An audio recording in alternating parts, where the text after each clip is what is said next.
para as pessoas o que é o Janeiro Branco, como ele foi criado. Você pode chamar de saúde mental, você pode chamar de bem-estar emocional, você pode chamar de qualidade de vida, né? Ela começou a ver sobre saúde mental a partir de vocês ali. Por causa do caráter altamente pedagógico. Leonardo Abraão é psicólogo e fundador do Janeiro Branco, o maior movimento sobre saúde mental do Brasil. Desde 2014, transformou um mês do calendário em uma mobilização reconhecida por lei federal, presente em empresas, escolas e instituições públicas em todo o país. Quando você viu que realmente que o Janeiro Branco ia pegar, que era um movimento que ia mudar a vida de muitas pessoas? De repente, um vereador lá em Campinas oficializou janeiro como mês da saúde mental. O que começou como uma ideia, ganhou força, atravessou fronteiras e ecoou pelos 4 cantos do planeta. Leonardo não criou apenas uma campanha, criou um movimento cultural global, mas como uma única convicção se transforma em uma causa que alcança o mundo inteiro. Hoje, um dos maiores conhecimentos que você pode ter é coordenar várias pessoas e assim criar um movimento geral. E para falar sobre isso hoje, para a gente entender como criar um movimento não só nacional, não só regional, mas sim um movimento mundial, eu chamei o Léo Abraão, criador do Janeiro Branco, onde ele é o fundador do Janeiro Branco, um movimento global sobre saúde mental. Prazerzão aí por você ter vindo aqui, Léo. Hoje a gente vai conversar e entender um pouco mais sobre esse movimento, como ele foi criado e a gente, assim, pegar os maiores insights, os melhores insights que ele teve ali ao longo da criação desse movimento, ao longo de ter pessoas de confiança ao redor dele também. Hoje é um movimento muito grande e hoje a gente vai entender um pouco mais sobre isso. É prazer ter você aqui nessa conversa, Léo. Primeiramente, eu queria entender, explica para as pessoas o que é o Janeiro Branco, como ele foi criado, e a gente já conversou muitas e muitas vezes sobre isso, mas explica um pouquinho mais sobre o que é o Janeiro Branco para você, na sua visão. Obrigado, Rian, por convidar, o Janeiro Branco para falar para o seu público, para a sua audiência. Eu acho que essa foi uma das fórmulas de sucesso da campanha Janeiro Branco. Todo mundo se interessando abertamente, espontaneamente, genuinamente como você se interessou, e convidando. Sempre foi uma campanha muito aberta, muito plural, e as pessoas se envolvendo, participando, e querendo se envolver e querendo participar. E de maneira muito livre. Essa é uma das fórmulas de sucesso, você encontrar pessoas, cruzar com pessoas bem intencionadas a fim de dar a sua parcela de contribuição para uma causa mundial. Né? E o Janeiro Branco, outra coisa que fez com que ele nascesse e fosse um sucesso é porque ele toca numa questão universal. Qual é a questão universal? Saúde mental. Sim. Você pode chamar de saúde mental, você pode chamar de bem-estar emocional, você pode chamar de qualidade de vida, né? Você pode chamar de paz de espírito, paz interior, né? Estar bem. As pessoas querem estar bem. E a gente está vivendo num mundo em que as pessoas estão adoecendo. Sim. A própria Organização Mundial da Saúde fala em uma pandemia de transtornos mentais no mundo inteiro. E por isso as pessoas estão muito interessadas em aprender. Como é que eu posso viver melhor? Como é que eu posso estar em paz, em equilíbrio? Né? Igual o Janeiro Branco 2026, né? Como é que eu posso encontrar paz, equilíbrio e saúde mental? E foi assim que a campanha nasceu aqui em Uberlândia. Eu não sei se você sabe que ela nasceu aqui em Uberlândia. Ela é mineira de coração, alma. Né? Sim. Legal, legal. E você fez a faculdade, né, de psicologia? Primeiro eu fiz direito, Rian. Foi direito. Quando eu terminei o colegial eu fiz direito, mas eu nunca exerci a faculdade de direito. Eu entrei no direito e falei, gente, não tem nada a ver com o que eu quero. No começo eu ainda achava que tinha, mas foi passando o tempo e falei, não tem nada a ver comigo. Mas terminei, demorei a terminar, fui, voltei, porque eu não queria, mas eu falei, agora eu já comecei, eu tenho que fechar esse ciclo. Aí eu virei professor de história, de sociologia, fui professor autodidata dessas matérias. E aí eu passei por um grande sofrimento em 2006. Eu conto isso em palestras. No final de 2005, eu terminei um relacionamento afetivo, terminei um namoro. Sim. 3 meses depois eu me arrependi de ter terminado. Foi você que terminou? Eu terminei no final de 2005. Sei. Me arrependi 3 meses depois, já no carnaval de 2006. Aí eu liguei pra pessoa e falei assim, oi sumida, tudo bem? Eu tô meio arrependido, errei, você me perdoa, vamos voltar? Ela falou, não. Sei. Não, e a fila já andou. Mas já foi depois do carnaval que você ligou? Não, foi pouco antes do carnaval. No começo do carnaval. Mas não foi por causa do carnaval, não. É porque eu realmente me arrependi. Eu falei, não, vamos voltar. Eu me arrependi. Ela, não. Eu já tô até com outro namorado, eu tô indo passar o carnaval na Bahia com ele. Eu falei, olha, então tudo bem. Aí desabou tudo. Não, aí meu mundo caiu, né? E como eu não sou um homem troglodita, porque tem homens trogloditas que acham que são donos das mulheres, que não aceitam término, que não aceitam a ex começar outro relacionamento. Em 2005 ainda, né? Mas até hoje, 2026, tem muito troglodita por aí, achando que é dono da história das mulheres. Mas como eu não sou troglodita, ou pelo menos não sou um troglodita completo, porque todo homem na nossa sociedade é meio machista, né? Nossa sociedade é uma sociedade machista, estrutural, então a gente acaba absorvendo esse jeito meio machista de ser. A gente tem que desconstruir esse machismo. Sim. Aí eu falei, beleza, então vai viver sua vida, vai ser feliz, e realmente desejava que ela fosse muito feliz, porque se eu gostava dela, eu tinha que, pelo menos, querer que ela fosse feliz, né?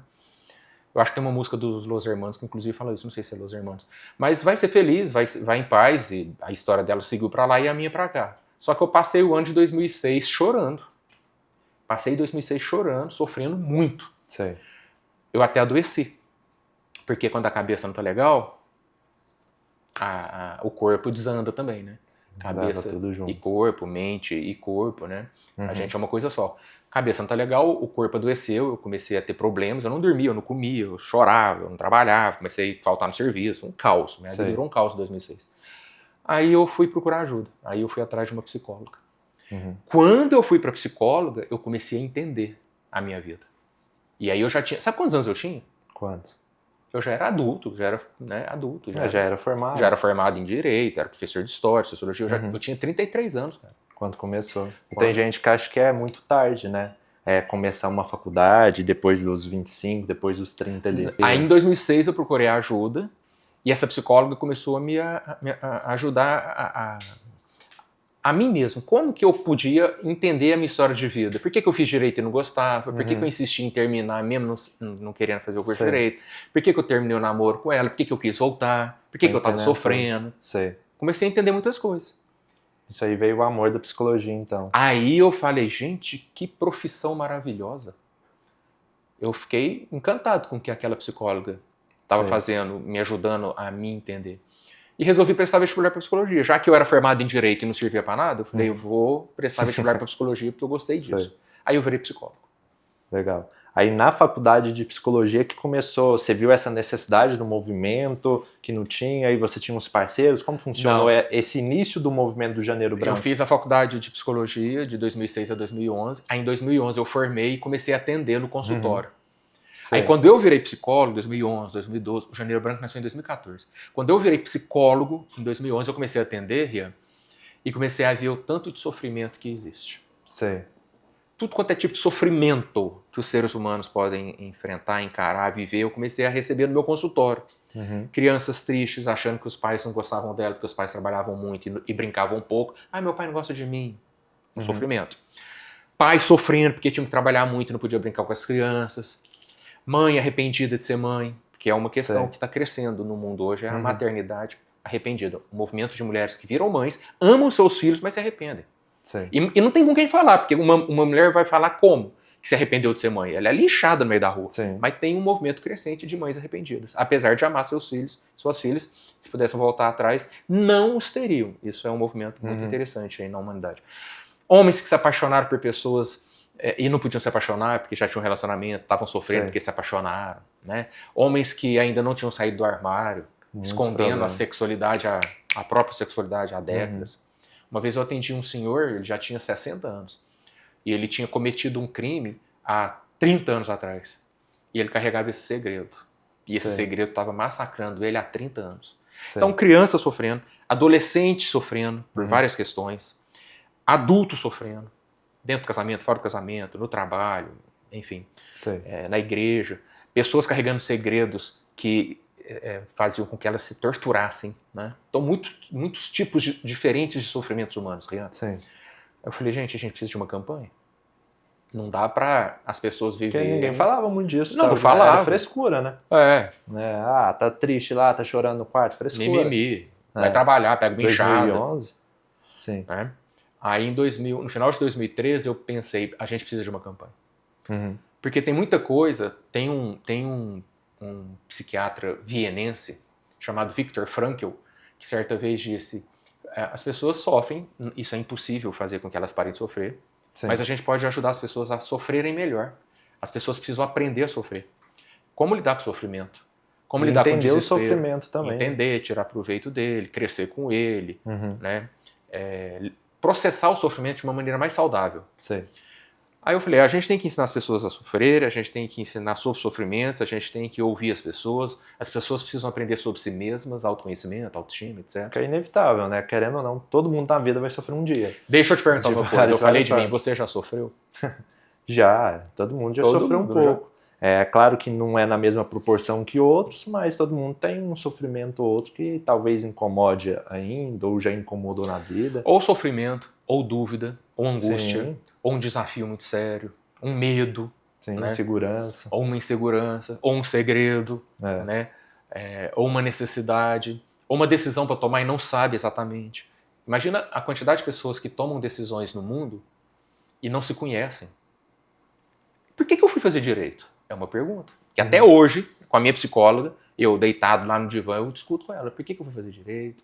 Muito por família, é o que acontece muito, né, no direito. No meu caso, eu era um jovem muito idealista, eu queria mudar o mundo. E eu Sim. achava que, sendo O advogado, direito. eu conseguiria mudar o Sei. mundo. Essa foi uma das questões. E quando eu entrei no curso de Direito, eu sofri uma decepção muito grande, né, com o perfil do curso. Então, as pessoas têm muitas questões internas. A gente se preocupa muito com as questões externas. Sim. Trabalho, produtividade, metas, números, né, Uhum. patrimônio, contas a pagar, né? Mas pensa, todos os seres humanos, Rian, eles são entidades psicológicas. Todo ser humano é um ser psicológico. Uhum. Como é que foi a sua gestação? Você foi desejado ou você foi uma gravidez indesejada? O bebê já sente isso. Sim. Como é que foram os seus primeiros 3 anos de vida? Tem um pediatra famoso, esqueci o nome dele, mas ele fala que os primeiros 1000 dias de vida de qualquer criança são os dias mais importantes da vida de uma pessoa. Sei. Os primeiros 1000 dias de uma criança, ela recebe mais informações, ela faz mais conexões cerebrais, ela absorve mais informações do mundo do que em todo o resto da vida dela. Uhum. Então tudo que a gente coloca nos primeiros 3 anos de uma criança, Sei. afeto, carinho, presença, brincadeira, calor, diálogo, né, segurança, vai fazer diferença até quando ela for idosa e estiver terminando os dias dela. Então as pessoas não sabem disso. As pessoas sabem fazer conta, as pessoas sabem devolver o troco, as pessoas decoram as capitais. Qual que é a capital dos Estados Unidos? Qual que é a capital da França? Isso vai servir para quê? Sim. Agora, todo dia a gente tem que se relacionar com outras pessoas que são entidades psicológicas no trânsito, na escola, né? Sim. No trabalho. Então eu achava que o mundo precisava de uma campanha sobre saúde mental. Isso que é o interessante. Eu acredito que não existe uma campanha que vai crescer tanto sem um propósito bem consolidado, igual você tinha nessa época, né? Além do propósito, uma sinceridade muito grande. Sim. Porque... E uma necessidade também muito então, grande. essas 3 coisas, Rian, necessidade, eu acabei tocando numa demanda, numa Sim. dor universal, porque não adianta criar uma campanha para um assunto que ninguém se interessa ou não tem necessidade. Sim. Né? Saúde mental é uma questão universal, é uma dor universal. Além disso, é uma campanha muito sincera, muito espontânea, porque a gente aqui em Uberlândia, nós estamos em Uberlândia, você que está nos assistindo, nós estamos em Uberlândia, no Triângulo Mineiro, onde nasceu o Janeiro Branco. Uma campanha mineira. Vilela, né? Você tá vendo meu sotaque do interior de Minas, é porque eu sou aqui de Minas onde a campanha nasceu. A gente foi para as ruas conversar com as pessoas, na Tubal Vilela, no Parque Sabiá. E como foi essa atração em relação aos... Porque você começou com os psicólogos, né? Aí eu convidei os psicólogos para ir para as ruas. Acredito que com os psicólogos no convencimento é mais tranquilo, porque eles também sabem dessa necessidade. Mas como foi esse engate inicial para Dona Maria, que estava passando na praça, para Dona Maria, que trabalhava o dia todo? Como ela começou a ver sobre saúde mental a partir de vocês ali? Por causa do caráter altamente pedagógico da campanha. Eu fui professor, eu contei. Sim. Eu fiz Direito, mas era professor de História e Sociologia. Então eu tinha treino de sala de aula, eu tinha esse know-how de sala de aula, buscar ser didático, buscar ser pedagógico. Então, a gente chegava num senhor no meio da praça, falava: oi, tudo bem? Nós estamos no Janeiro Branco, em 2014, quando nasceu. Uhum. Como é que estão as emoções da senhora? Como é que a senhora está se sentindo? Isso já é falar de saúde mental. A gente não chegava falando saúde mental, depressão, Sim. ansiedade, nada disso. Minha senhora, tudo bem? Na casa da senhora, a senhora e o seu marido, vocês conversam? Tem diálogo? Sei. A senhora brinca com seu filho, com sua filha? A criança brinca? Isso é saúde mental, mas não Sim. falava em saúde mental. Sim. Fala sobre diálogo. Sexualidade, como é que tá a sexualidade em casa, senhora e seu marido, né? Se a sua criança brinca. O seu adolescente, adolescente é difícil, né, minha senhora? O seu adolescente fica isolado no quarto, de mau humor. Ih, meu filho, meu adolescente nem bom dia dá. E como é que a senhora lida com isso? Isso é saúde mental. Entendeu? Acredito que é um outro pilar também do movimento tão grande, né? Que é a clareza. A clareza para a grande massa ali. Porque se for algo muito complexo, o Janeiro Branco não ia pegar. Não ia. É algo simples, mas dentro desse simples é algo complexo ali que é explicado de forma didática, de uma forma bem simples, né? Vamos dizer. De maneira que a pessoa compreenda. Sim. Na igreja, em todo Janeiro Branco, eu sempre pergunto para as pessoas, lá na sua igreja, a senhora tem oportunidade de falar ou a senhora só ouve? Sei. E o que você escutava muito? Escuta de tudo, né? Tem gente que começa a chorar, tem gente que começa a reclamar de que realmente em casa não tem diálogo, tem gente que fala que brinca o dia inteiro com a criança, tem gente que fala que tá na igreja só porque o marido força ou a esposa manda, e se fosse ele mesmo não ia para a igreja, aí começa a abrir, entendeu? Tem de tudo, tem gente que fala que trabalha há 30 anos numa profissão, mas odeia, que se pudesse mudava, mas depende daquele salário. Tem gente que fala que o maior sonho da vida é viajar, tá fazendo poupança para viajar. Tem gente que fala que tem um segredo também e começa a chorar porque lembra do segredo. Então a gente vai tocando nessas questões. Não é terapia na rua, é um bate-papo. Por isso que o Janeiro Branco é legal também. Tem uma coisa do Janeiro Branco legal também, Rian, que qualquer ser humano pode conversar com qualquer ser humano, não precisa ser psicólogo. Qualquer ser humano, por isso que eu falo, você pode participar do Janeiro Branco sendo ou não sendo psicólogo, porque você é um ser humano e você pode chegar em outro ser humano e falar como é que tá a sua vida. É conversa, né? Trazer clareza. Às vezes só pelo fato da pessoa abrir os sentimentos dela já vai trazer uma clareza automática ali, né? Sim. E tá todo mundo por aqui, ó, tá todo mundo aqui equilibrando sentimentos, equilibrando emoções, quase transbordando. Esse tanto de violência no trânsito é a gente transbordando. Esse tanto de afastamento no mercado de trabalho é a gente transbordando. Esse tanto de violência nos campos de futebol e nos estádios é gente transbordando, entendeu? Esse radicalismo, essas brigas na política, não é só por causa da política em si, não. É gente aproveitando a brecha da política para transbordar as raivas de outras coisas. Mas não consegue transbordar lá no local original, transborda na brecha que dá, que é a questão política, que é a questão do trânsito, entendeu? No futebol, uma pessoa encostar o retrovisor no retrovisor da outra, isso não é nada. Mas por que transborda e mata o outro? Porque ali veio a brecha. Por que tanta guerra na política? Brecha. Entendeu? Um número muito pequeno de pessoas tem consciência do que está fazendo na política, ou no trânsito, ou no estádio. A grande maioria está aproveitando sem autocontrole, sem autoconhecimento e sem autocontrole, as brechas que surgem na política, ou no trânsito, ou no estádio. E aí eu acho que o papel do Janeiro Branco é falar sobre isso. Legal. E vocês começaram a fazer todo esse movimento em 2014, no janeiro de 2014, e já em 2015, 2016, quando você viu que realmente que o Janeiro Branco ia pegar, que era um movimento que ia mudar a vida de muitas pessoas? A primeira coisa que me impactou muito, primeiro que em 2014 aqui em Uberlândia foi muito fácil, as empresas começaram a nos chamar para ir fazer palestras relâmpago, palestra de 10 minutos, 15 minutos. Você está vendo que numa conversa aqui de 20 minutos a gente já está falando coisas muito importantes. Então as empresas começaram a chamar, eu falei, olha, eu chamei o pessoal para ir para as ruas, mas as empresas estão chamando a gente para ir para lá. Então esse negócio está pegando. Em 2014 eu já senti que tinha a ver. Depois, em 2015 ou 2016, eu não lembro, a cidade de Campinas, um vereador fez a primeira lei Janeiro Branco. O Janeiro Branco, você viu que a coisa está ficando mais séria. De repente, um vereador lá em Campinas oficializou janeiro como mês da saúde mental. Em Campinas, uma das maiores cidades do Brasil. Falei, uai, então vazou de Uberlândia, né? Eu, como bom mineiro, perguntei, uai. Vazou de Uberlândia, virou lei em Campinas. Aí depois foi virando lei em Belo Horizonte, Maceió, Recife. Aí foi virando leis estaduais, né? Estado de Santa Catarina, Estado de Minas Gerais, Estado. Falei, uai, tá pegando mesmo. Até que virou lei federal em 2023. Então, foi, como se diz hoje em dia, foi escalonando muito rápido, foi virando leis, empresas, grandes marcas. Aí, quando eu vi que aconteceu Janeiro Branco em Hamamatsu, no Japão, de repente eu recebi um Facebook, era ainda muito usado. E como você acha que chegou até lá? Internet. o pessoal foi descobrindo essa campanha aqui em Uberlândia, Minas, Campinas, e aí profissionais da saúde começaram a falar, e não só profissionais da saúde, mas pessoas interessadas em falar sobre emoções, sentimentos, né? Descobriram isso na internet e começaram a replicar em outros lugares do Brasil e fora do Brasil. Aí começou a acontecer em Hamamatsu, no Japão, Boston, nos Estados Unidos.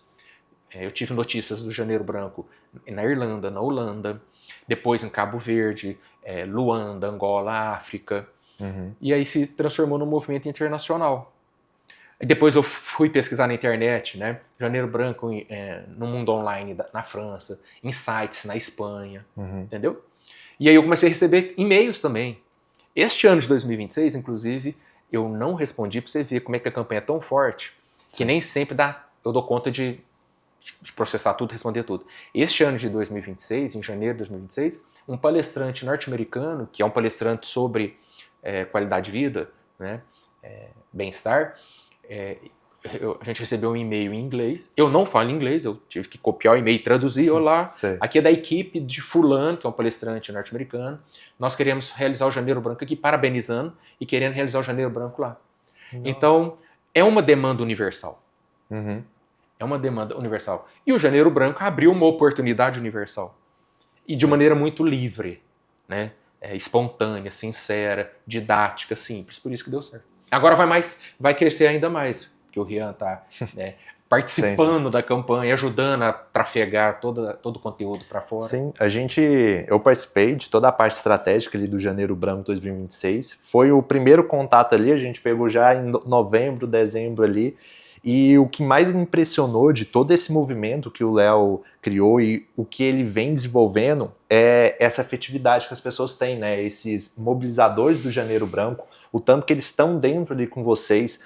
Para quem o Léo mencionou aqui, não precisa ser apenas psicólogos, pode ser pessoas ali que esteja disposta a dar um próximo passo, que quer ajudar mais pessoas, quer entrar, gostou da campanha. Então, 2026 foi um ano de muitos mobilizadores, né? E voluntários, né? Voluntários em todo o país. As pessoas estão querendo participar de algo legal. Eu recebo muita gente falando assim, olha, eu sou palestrante, eu sou escritor, eu sou publicitário, eu tenho uma empresa, eu faço edição de vídeos, eu sou filmmaker, muita gente querendo doar. Sim. Eu filmo para você aqui e mando, eu edito. Sim. Eu acredito que a humanidade, a gente está vivendo num tempo de hipercapitalismo, tudo virando mercadoria, tudo virando bens de consumo, tudo virando serviço, a gente tendo que pagar por tudo. Isso está gerando uma reação de pessoas querendo trabalho voluntário, querendo participar de alguma coisa social, de dar sua contribuição, às vezes espiritual, ou às vezes social, não espiritual, mas social. Tem muita gente afim de fazer coisas voluntárias, querendo contribuir para uma grande causa. E o Janeiro Branco está de portas abertas para essas pessoas. E, Léo, igual a gente mencionou, 2026 a gente vem crescendo ainda mais, né? Agora mesmo a gente vai falar um pouquinho das estratégias, todo o movimento que aconteceu nesse Janeiro Branco de 2026. Mas antes da gente ir para esse passo, você mencionou sobre conversar com a Dona Maria ali na praça, o seu José, tudo mais, pessoas do dia a dia, a grande massa ali dos brasileiros que às vezes nem nunca ouviu sobre saúde mental. E de todos esses anos do Janeiro Branco, o que você vê ali de história interessante que o Janeiro Branco impactou essas pessoas, essa sociedade? Eu vou dar aqui alguns exemplos, bem rapidamente, para você ver como é que realmente campanha faz diferença. Sim. A própria Organização Mundial da Saúde, o maior órgão de saúde do mundo, fala que campanhas conseguem chegar lá. Elas conseguem colocar em evidência temas, pautas que as pessoas não conhecem. E é para isso que campanha serve. Uma vez eu dei uma entrevista, uma rádio de São Paulo me ligou, falou, uma entrevista ao vivo, era janeiro de 2018, não sei que ano que era. Vamos falar sobre Janeiro Branco. Eu falei, tá, é ao vivo? É ao vivo. Para quantas pessoas? Olha, a rádio cobre mais ou menos 15 milhões de pessoas em todo o estado de São Paulo. Eu falei, beleza, vamos falar. Aí eu contei uma história de uma pessoa que eu atendia quando eu era psicólogo clínico, uma jovem adolescente, com muitas marcas, muitos machucados, muito sofrimento, ela tinha dependência química, ela se machucava, ela pensava em acabar com a própria vida, ela tinha muitas questões, muitas dores dentro de si. Eu falei, eu quero conhecer sua mãe. E a mãe dela veio. Eu falei, minha senhora, como é que foi a gestação? Como é que foi, né? Ela, bebê, criança. A mãe dela falou assim pra mim, doutor, essa mania de chamar o psicólogo de doutor, né? Doutor, quando ela era bebê, eu trabalhava lá na frente da nossa casa e ela ficava lá no fundo. Quando eu tinha uma folga, eu ia lá ver se ela estava ok, mas eu não pegava nela. Eu não pegava nela, doutor, para evitar contato, evitar carinho e ela ficar manhosa. Sei. Ela ficar querendo mais colo. Então eu já não dei colo para ela não aprender, não acostumar com colo e não sofrer. Eu fiz certo, não fiz, doutor? Eu fiz certo em não acostumá-la com colo, né? Porque aí ela não sofreu quando eu ia trabalhar. Eu falei, não, minha senhora, todo bebê, todo neném, toda criança precisa de colo, afeto, cheiro, calor, sentir a mãe, sentir o pai, sentir quem cumpre essa função materna, paterna, né?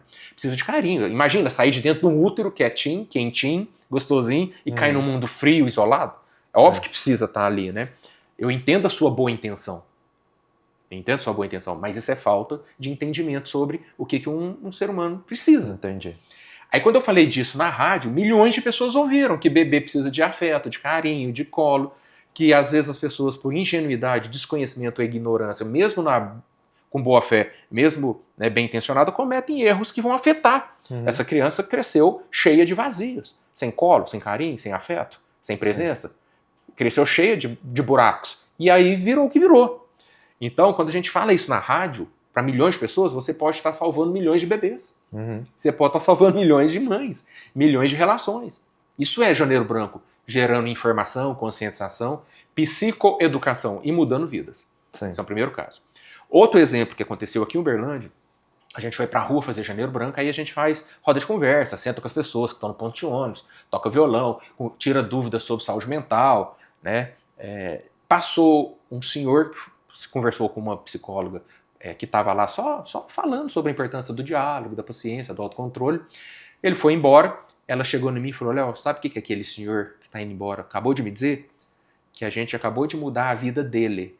Aí eu perguntei por quê? Porque ele disse que estava indo para casa bater na mulher dele. Sim. Por isso que eu falei em sociedade machista. Né? Bater na mulher dele. Só que ele foi ouvido por 5 minutos por uma outra pessoa, e essa pessoa falou... Ele estava transbordando, ia transbordar em casa. E ele falou, olha, vocês me ajudaram a botar para fora aqui, agora eu não vou chegar em casa fazendo o que eu estava planejando fazer, eu vou chegar e conversar. Então, possivelmente, né, isso foi uma interferência positiva na vida de um senhor e de uma mulher. Sim. Então, de alguma forma, houve já uma mudança ali. Então, existem muitas histórias. A gente tem histórias sem fim na campanha Janeiro Branco. Tem uma pessoa que certa vez me disse, porque a campanha ajuda o cidadão, a cidadã comum, mas ajuda os próprios profissionais da saúde. Tem uma psicóloga que falou que foi um Janeiro Branco que tirou ela da cama e do luto, porque em novembro, dezembro, ela tinha perdido uma pessoa na família, ela estava de luto, mas quando chegou janeiro, ela se esforçou em reunir com os colegas de sala, outros profissionais, para ir para a rua. Ela falou, quem me tirou da cama foi o Janeiro Branco. Então tem muitas histórias. Uma psicóloga de 70 anos chegou para mim lá em São Paulo e falou, foi por causa do Janeiro Branco que eu sou uma das primeiras psicólogas do Brasil, ela tinha 70 e poucos anos. Nós reunimos todo o pessoal da sala, a gente se formou lá no final dos anos 50 e início dos anos 60, a gente fez uma reunião para participar do Janeiro Branco, agora vai um punhado de psicólogos com 70 e tantos anos, um punhado de idosos com psicólogos, fazer piquenique e tirar dúvidas das pessoas sobre saúde mental. O Janeiro Branco reuniu a turma depois de 40, 50 anos. Então tem muitas histórias que o Janeiro Branco proporciona, e eu acredito que até você mesmo que está se envolvendo agora, você foi para a praça com a gente, né, você deve ter sentido coisas legais, e você que está ouvindo pode participar de todas as edições da campanha Janeiro atrás de Janeiro.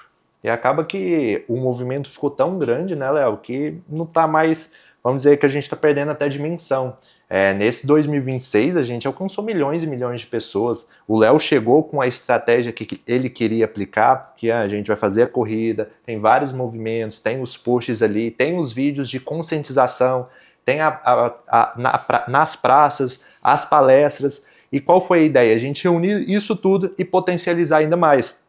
Esse Janeiro Branco a gente alcançou milhões e milhões de pessoas. Eu tenho certeza que um post com uma frase ali sua, com um vídeo seu conscientizando, explicando sobre Janeiro Branco, as conversas que a gente teve lá na praça, mudou a vida de muitas e muitas pessoas e vai continuar mudando ainda por conta que a gente vai levar o Janeiro Branco para o ano inteiro, né, Léo? Em relação à saúde mental, promover saúde mental para as pessoas. Acaba que cada mobilizador que participou ali do Janeiro Branco, ele potencializou o Janeiro Branco, mas vai levar para o ano inteiro. A cada mês ali vai estar ajudando cada pessoa, e o Janeiro Branco, o mês de janeiro em si é só um mês, vamos dizer... Plataforma, start. Isso, o start geral ali. E toda essa ideia, a gente percebe que todo esse movimento global que o Léo criou vem de vários fatores, vários pilares. Um deles é a clareza. Não, você nunca vai conseguir alcançar muitas pessoas, principalmente a grande massa, né? O seu José, a Dona Maria, as pessoas do cotidiano normal, que é mais de 95% do brasileiro.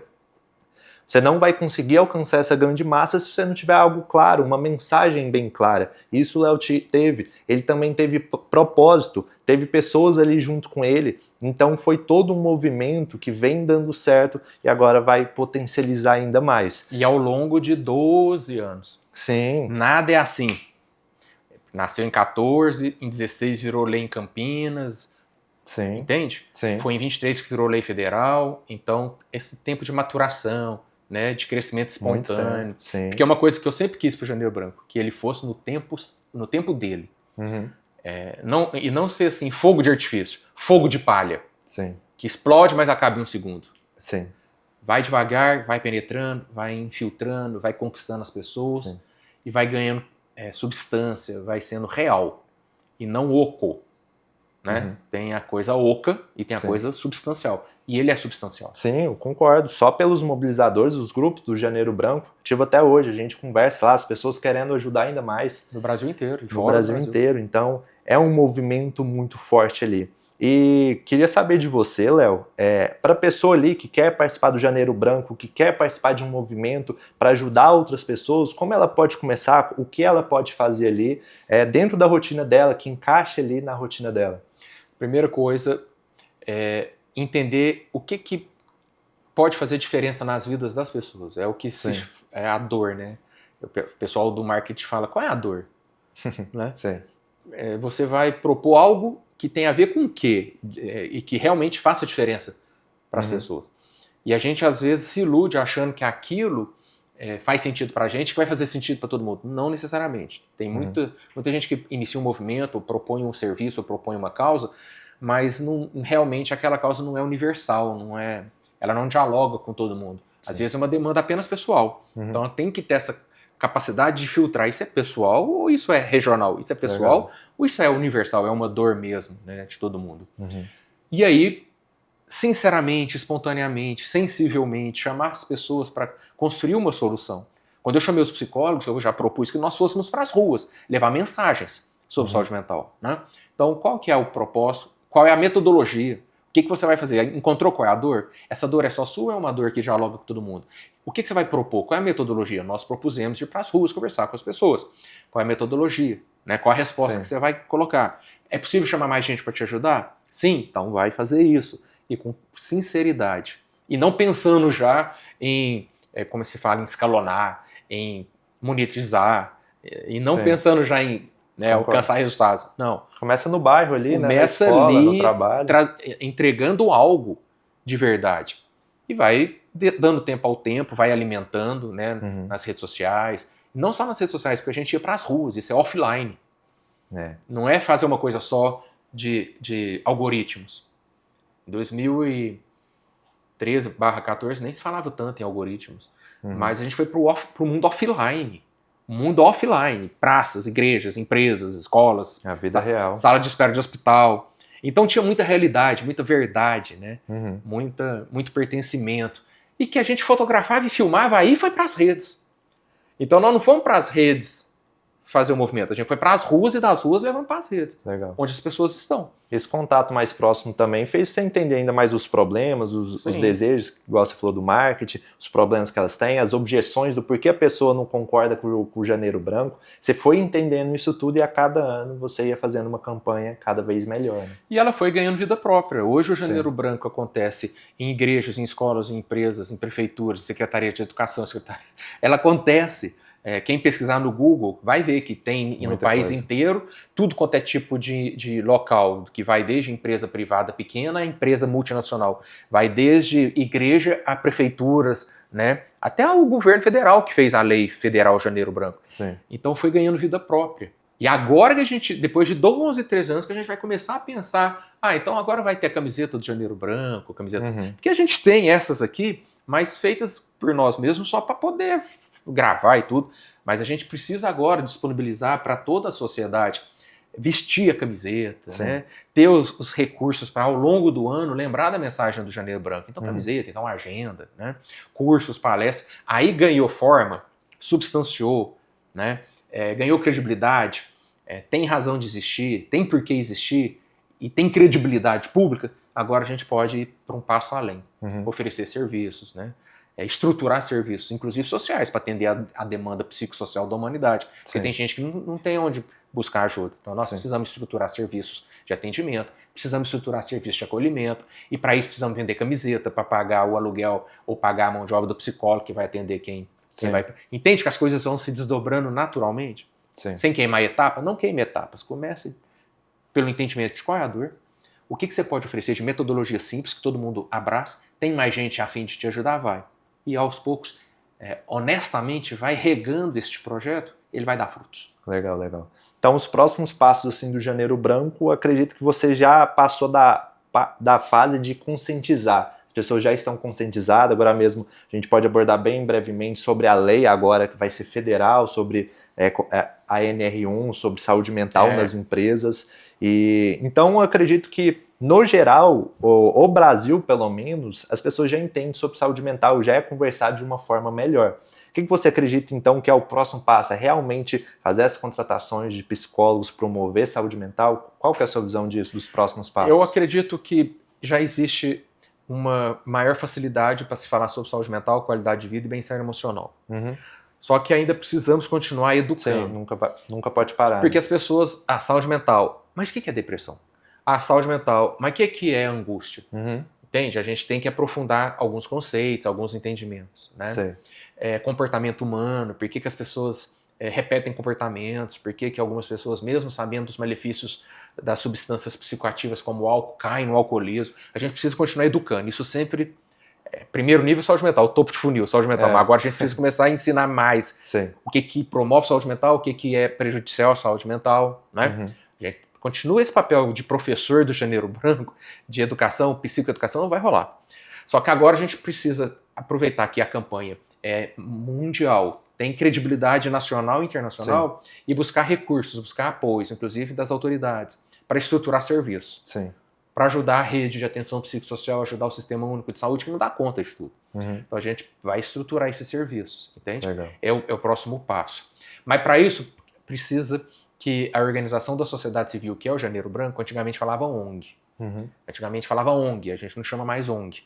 É a Organização da Sociedade Civil, OSC. Ao invés de ONG, ONG, OSC. O Janeiro Branco já é uma OSC. Tem estatuto, tem CNPJ. Então a gente precisa estruturar cada vez melhor essa organização da sociedade civil para buscar recursos, firmar parcerias com instituições públicas e privadas e reverter em serviços para a sociedade. Léo, você falou um conceito bem interessante sobre o topo de funil, né? A gente, nas estratégias, a gente focou muito em distribuir para mais pessoas ainda e depois ia funilando para os mobilizadores. Acredito que a pessoa que chegou até no final desse vídeo, ela entendeu sobre a causa, entendeu o propósito, entendeu sobre o Janeiro Branco, então ela não está mais no topo do funil. E agora a gente tem que chamar essa pessoa, se fizer sentido para ela, levar ela também conosco aqui no Janeiro Branco, promovendo saúde mental ou até mesmo de forma independente aí, de forma independente aí, de forma de boa ajuda, né, Léo, de forma autônoma aí e começar esse ponto de partida aí na sua cidade. Para quem quer fazer parte, Léo, qual que é o próximo passo agora que ela entendeu o que ela vai fazer agora, principalmente para fazer parte do Janeiro Branco 2027? Tem o Janeiro Branco 2027 que a gente vai começar a reunir forças, ideias para colocar em prática, né? Por volta aí do segundo semestre, né, desse ano de 2026. Mas o Janeiro Branco virou um conceito e que está indo além do mês de janeiro. Tanto é que o Janeiro Branco deu luz ao fevereiro letivo. Porque em janeiro as escolas estão de férias, então a gente faz todo esse movimento no Brasil e no mundo sobre saúde mental, mas as escolas estão de férias. Então a gente criou o fevereiro letivo para falar sobre saúde mental na educação. É um filho do Janeiro Branco, é um desdobramento do Janeiro Branco. Em março nós vamos falar sobre a questão da saúde mental das mulheres, porque não dá para viver num país como a gente vive, né, que assassina mulheres, né, que destrói as vidas das mulheres e que adoece as mulheres. Então é outro desdobramento do Janeiro Branco. A gente vai falar especificamente sobre saúde mental das mulheres em março. Então, você que está assistindo, vai seguindo o site do janeirobranco.org.br, vai seguindo nas redes sociais, @janeirobranco, no Instagram, né? Sim. São essas duas redes principais que a gente tem, o site e o Instagram. Comunicando por lá. E aí, lá no próprio Instagram, nós sempre temos links que a pessoa entra no grupo de WhatsApp, que a gente tem grupos. Teve o grupo do Janeiro Branco 2026, o grupo do Fevereiro Letivo agora 26. Vamos criar o grupo da saúde mental das mulheres para março. Você pode escolher o tema que você gosta, né? Ou esperar a gente dar início ao planejamento de Janeiro Branco 2027. E foi bem legal, e nesse Fevereiro Letivo a gente fez todo o movimento, tudo ali.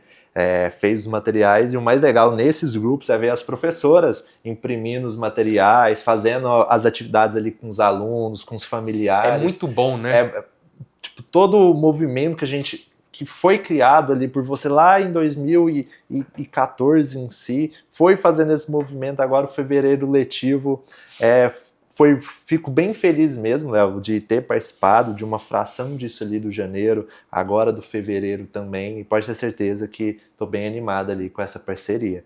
Então, se a pessoa quiser entender mais, ir no Instagram do Janeiro Branco e ali no do Fevereiro Letivo, vai ter também o Março das Mulheres, onde a gente vai estar promovendo saúde ainda mais forte. O Léo ali, um coração muito grande, e seguindo ele ali, você vai entender. E não só isso, né, Léo? Para finalizar aqui, tem também sobre a saúde mental nas empresas. Se a pessoa quiser entender mais, também existe o NR1, uma lei federal que vai entrar em vigor agora em maio, né, se eu não me engano, onde vai ser necessário algumas movimentações sobre saúde mental ali dentro das empresas. Se nenhum desses assuntos está dentro ali, mas você quer dar um próximo passo, quer entender um pouco mais, o Léo vai estar aí à disposição também sobre o NR1, Janeiro Branco e tudo mais. Lado para você chegar não falta, que às vezes a pessoa fala, mas eu não me interesso por saúde mental, mas se interessa pela qualidade de vida das mulheres. Não me interessa por saúde mental, mas se interessa, você é de um RH, gestor de uma empresa, NR1. Né? A prevenção aos riscos, a NR1, a prevenção aos riscos psicossociais. Você vai ter que falar sobre saúde mental dentro das empresas. Então, o lado de chegar tem, você é professor? Fevereiro Letivo. Então, o Janeiro Branco está tentando criar abraçar todas essas multidimensões da saúde mental. Aquele lado com o qual você mais se identifica, você pode chegar. Legal. Janeiro Branco abraçou o mundo, agora a gente está abraçando cada segmento ali, vamos dizer assim. Isso é bem interessante. Vai se tornando mais forte. Fico bem feliz mesmo de estar participando ali com o Léo, dele ter vindo aqui falar um pouco mais sobre todo esse movimento. Eu acredito muito nisso e fico realmente feliz de estar aí do seu lado, Léo. Eu que agradeço. Tamo junto aí, parceiro. Obrigado. Valeu, gente.